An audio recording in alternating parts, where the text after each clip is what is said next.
Halo, Assalamualaikum warahmatullahi wabarakatuh.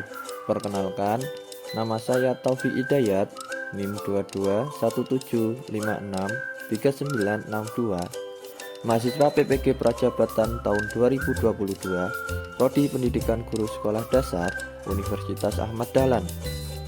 Dalam digital storytelling kali ini, saya akan menceritakan pengalaman saya terhadap proses belajar literasi selama ini. Sebelum saya menceritakan pengalaman literasi saya, terlebih dahulu saya akan melakukan refleksi terhadap pembelajaran dalam topik 5 ini. Pemahaman baru yang saya dapatkan setelah mempelajari konsep literasi pengembangan diri. Keberhasilan pencapaian akademik peserta didik di sekolah dasar dapat dicapai melalui pembelajaran literasi yang efektif.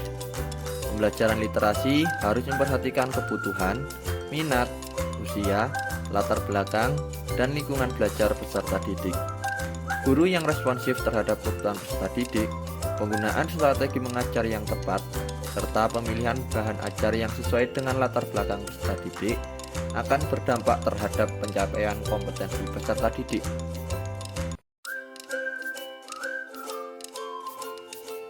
Terdapat istilah 5T plus 1A untuk mengembangkan kecakapan literasi. Antara lain, yang pertama time, yaitu waktu yang tepat, kapan, dan berapa lama pembelajaran literasi diberikan. Yang kedua task, tugas apa saja yang sesuai dengan kebutuhan, minat, latar belakang, dan usia peserta didik. Yang ketiga teks, mengenai pemilihan teks. Kemudian yang keempat teaching strategi, yaitu strategi yang digunakan dalam pembelajaran literasi yang efektif. Yang kelima task, pembelajaran keterampilan berbahasa lisan. Kemudian yang terakhir assessment, jenis penilaian yang sesuai dengan kebutuhan, minat, latar belakang, dan usia peserta didik. Dengan memperhatikan keenam aspek tersebut, diharapkan pembelajaran literasi bukan saja efektif, namun juga seimbang atau balance.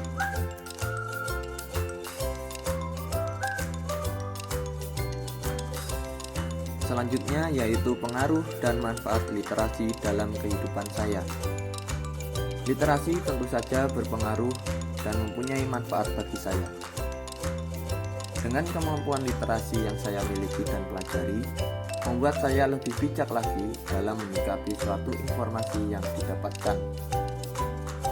Dengan perkembangan teknologi yang sangat cepat, penyebaran informasi juga cepat. Kemampuan saya dalam memilah informasi mana yang baik dan mana yang tidak sangatlah diperlukan. Selain itu, dengan memiliki kemampuan literasi yang baik, maka kemampuan analisis juga akan baik. Di zaman sekarang ini, produk literasi tak hanya berupa buku teks saja, tapi terdapat dalam berbagai macam bentuk berupa media visual dan audio, seperti misalnya mendengar lagu atau menonton video-video di YouTube. Dari berbagai produk literasi tersebut bermanfaat untuk menambah wawasan saya, baik dalam bidang pendidikan maupun lainnya.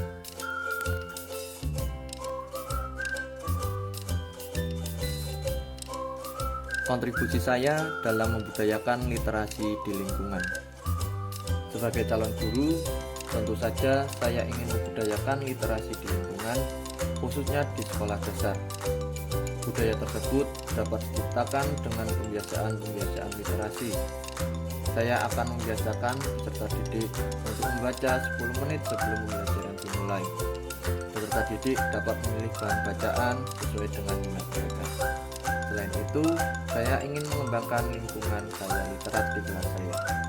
Lingkungan kelas yang literat ditunjukkan oleh banyaknya tulisan yang dapat dibaca oleh peserta didik, baik yang ditambah di dinding, di papan tulis, maupun dalam bentuk buku. Maka dari itu, saya ingin terdapat tabel interaktif, pajangan karya peserta didik, dan perpustakaan kelas di kelas saya.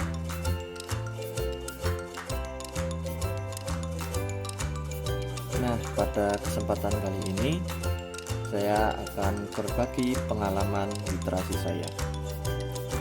Saya mempunyai pengalaman literasi yang berkesan saat menjadi siswa sekolah dasar.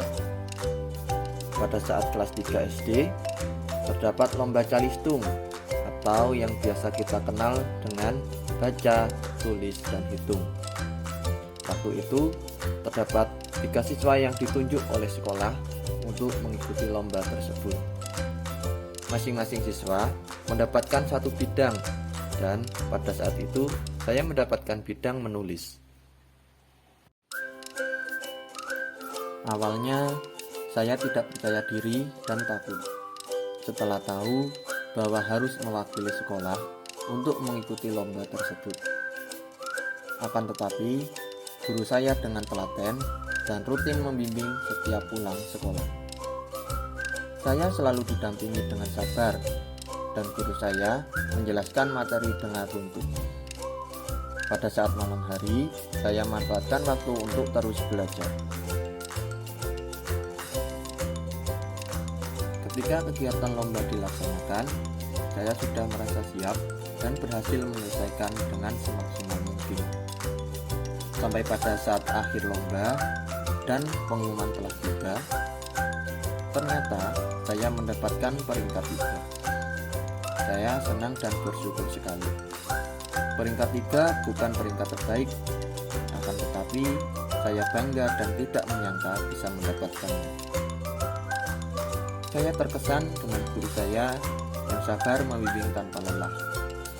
Dari hal tersebut juga dapat kita ambil pelajaran bahwa apabila kita bersungguh-sungguh belajar dengan tekun, maka peluang keberhasilan akan lebih besar.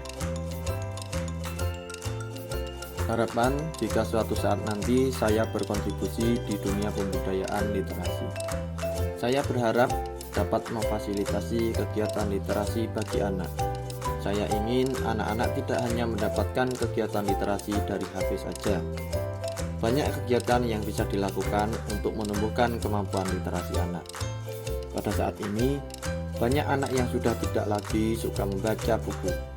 Harapan saya akan ada banyak buku-buku menarik yang memang dibuat untuk anak, sehingga dapat menumbuhkan minat baca mereka. Demikian storytelling dari saya. Terima kasih sudah menyimak. Wassalamualaikum warahmatullahi wabarakatuh.